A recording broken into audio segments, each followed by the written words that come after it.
This is Andrew Stotz from Stotz Investment Research talking about valuation model for the company M.C.S. Steel in Thailand. First, a disclaimer. This example was created on the 23rd of January 2017. What follows is not a valuation, forecast, rating, or recommendation. Rather, it's a teaching example. What follows is not investment advice. Rather, it is a teaching example. It is intended only as academic information to those who want to learn more about valuation. It should not be construed as the basis for any valuation or investment. The information in this presentation came from various sources which we believe are reliable, though we do not guarantee the accuracy, adequacy, or completeness of such information. I hope you enjoy learning about valuation as much as I do. Now, let's get into it with M.C.S. First of all, M.C.S. Steel fabricates and distributes 70,000 tons annually of structured steel products.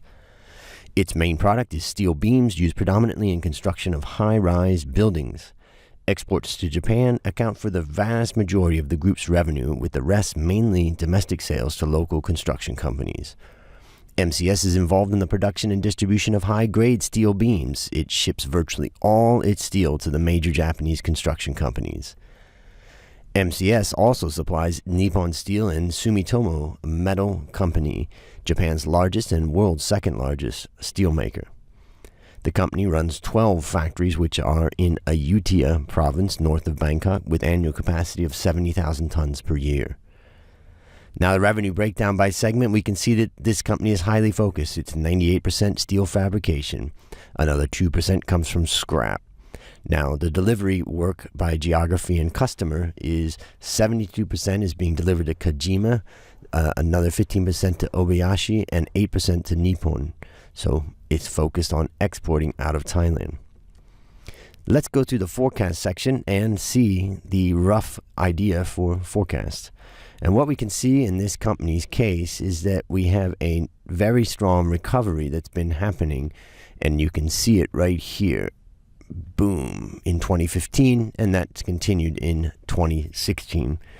That shows in the revenue growth, and then we're tapering that down a bit right here. And then what we can see is obviously net profit growth has gotten very good, and the net profit margin has gone up to 20. Now, over time, that's probably going to fall. And so we're forecasting that would fall a little bit. So now let's look at the balance sheet and the total assets of the business, which we can see right here. The main thing about this business is that the net fixed assets have been growing by about 20% recently, and we're going to taper that down over time. The revenue per asset, well, as the company made a recovery, the revenues per asset or the total asset turnover has gone up to 140. We expect that will fall over time. And let's look at the liability side of the balance sheet. And what we can see is almost no debt from this company, both short-term and long-term. We have a little bit of debt that's a balancing item. In our model, the overdraft section is the plug that allows us to make sure that the balance sheet balances. And what we can see here is the payable deferred here, about 90 or 100 days, and then the dividend payout ratio is about 60%, which will increase that up to 65 in the final years. And we can see from this the cash flow, the operating cash flow went from negative to positive, and we're expecting that to continue to be positive.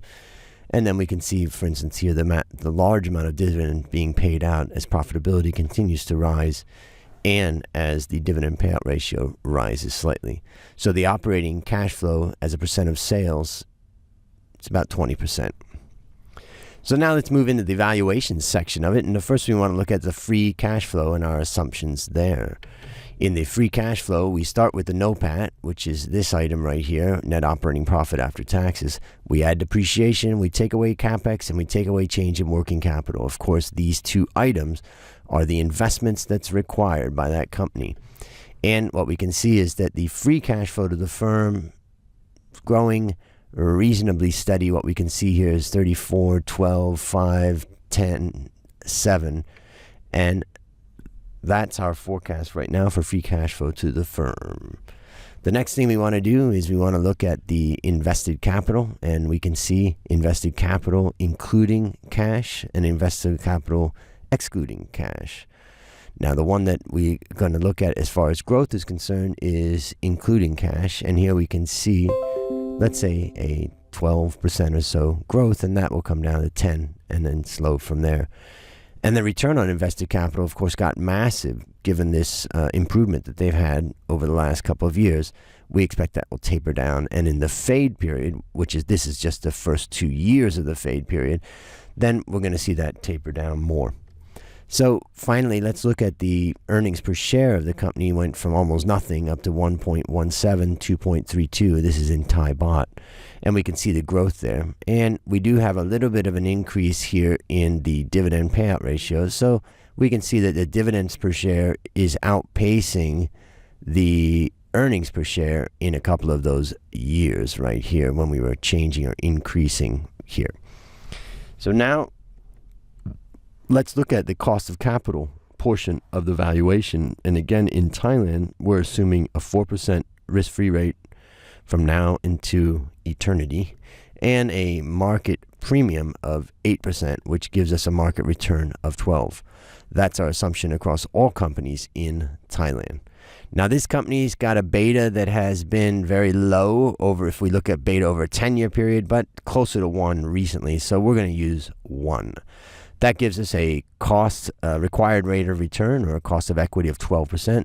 There's simply no debt in this capital structure. It's all equity. Though if that ever happens, we'll put in a cost of debt at 5%. So what we can see is the weighted average cost of capital is going to equal the cost of equity.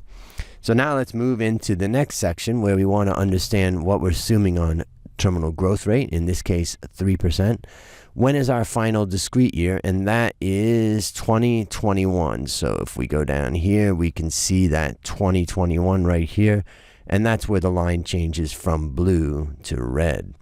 And we have a linear fade period, and the fade period is 5 years, which we can see that linearly falling, and it ends up at 3% in the final stages of the fade period. Calculating the final terminal value, we need some growth factors, and what we can see here is the multiple is about 11 times. So when we get to that final period, we're going to use 11 times multiple, which is not too high. Now, if we continue on, what we can see is the absolute valuation that this leads us to shows we value the discrete period, we value the 5-year fade period, and then we value the terminal period. And we can see that about 32% on the DDM model is coming from the discrete period, 26% from the free cash flow, and 25% here from free cash flow to equity. The end result is that we end up with a wide range of valuations. Of course, these two are basically the same because there is no debt. And we can see that each of these valuations in this chart, each of these valuations is higher than the current price. So the current price is right there. So based upon our forecast that we've made and the absolute valuation, it seems like this stock is reasonably cheap.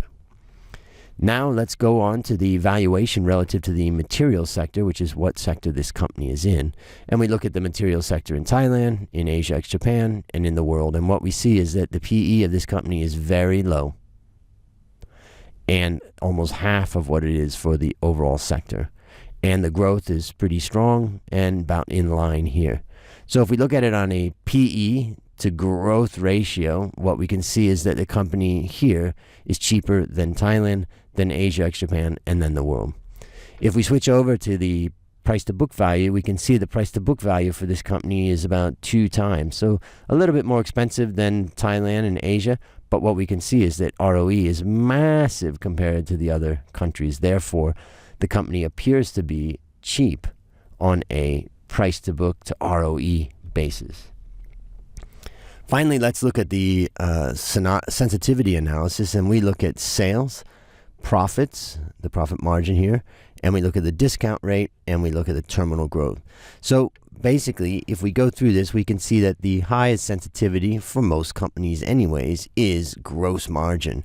If this company could increase its gross margin from 38, let's say, to 43, that would be a growth rate, EPS growth rate of 32% instead of 26. And if it fell from 38 to 30, let's say 3, what we would see is that the EPS growth would come down to 20%. If we look over on the valuation side, we can see that based upon those different scenarios, the valuation on a free cash flow basis could move from 35.6 up to 44 or down to 27.